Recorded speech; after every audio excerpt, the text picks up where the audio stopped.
Alright, welcome back to the Java programming tutorial. Today we're going to be looking at switch statements, which basically can evaluate a bunch of things to see which one is right.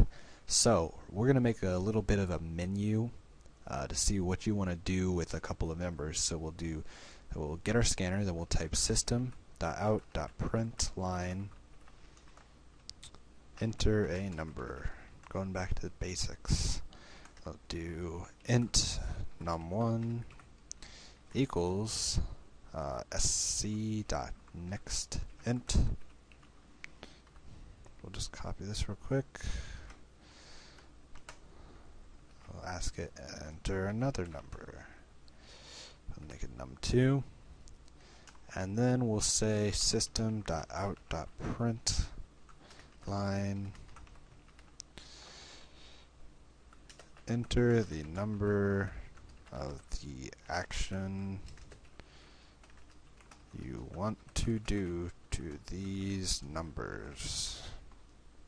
Alright, so we're going to have a short little menu that asks the person if they want to add or subtract the numbers. So we'll do system.out.println 1 add. We'll copy that real quick.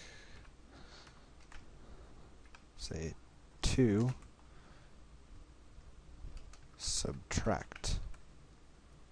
Alright, and then we'll do int num or choice, because we're going to get the choice of the person, and then we're going to do sc.nextInt, because it will be a number that they're entering, and then we will do switch choice, because we're going to be checking out what choice is. So evaluating it to a couple of different statements, because we want to see if it's either 1 or 2. So we'll do switch, open squiggly, and then we'll do case, which will be 1. So if case, or if choice equals 1, then this is what's going to happen. System.out.println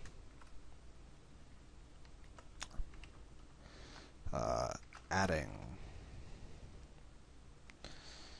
and then we'll do system.out.println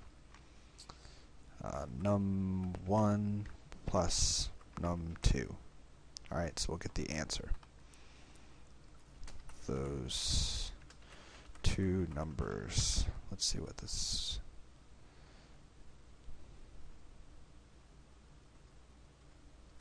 Okay. Oh yeah, I forgot. Sorry, this should be a colon, not a semicolon. So it's going to say case 1, do this. Alright. Then we'll create case 2, and it's going to be subtracting those two numbers, num1 minus num2.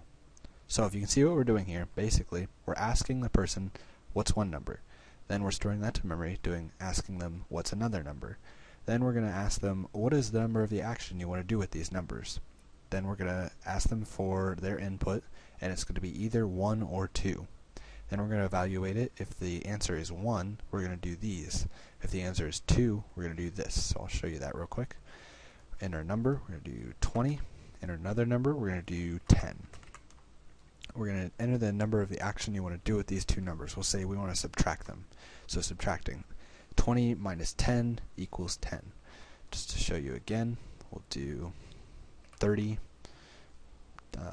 5, then we'll add them, 1, and we'll add them.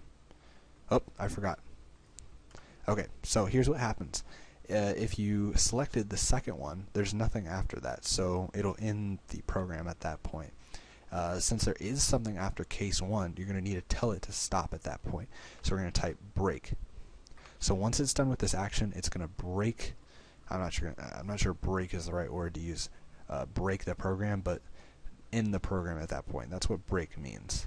So we can also add it to the end of here. All right. Alright, so now we need 1 and 20. So we add them, because that's the first one. It'll say adding 21, and that'll break it after it's done doing these two things. Then it will just stop instead of continuing on to case 2, which it would usually do. So that's how you use a switch statement. And in a previous tutorial, or in one of our next tutorials, we'll be using that for some more complex things. Thanks for checking this out.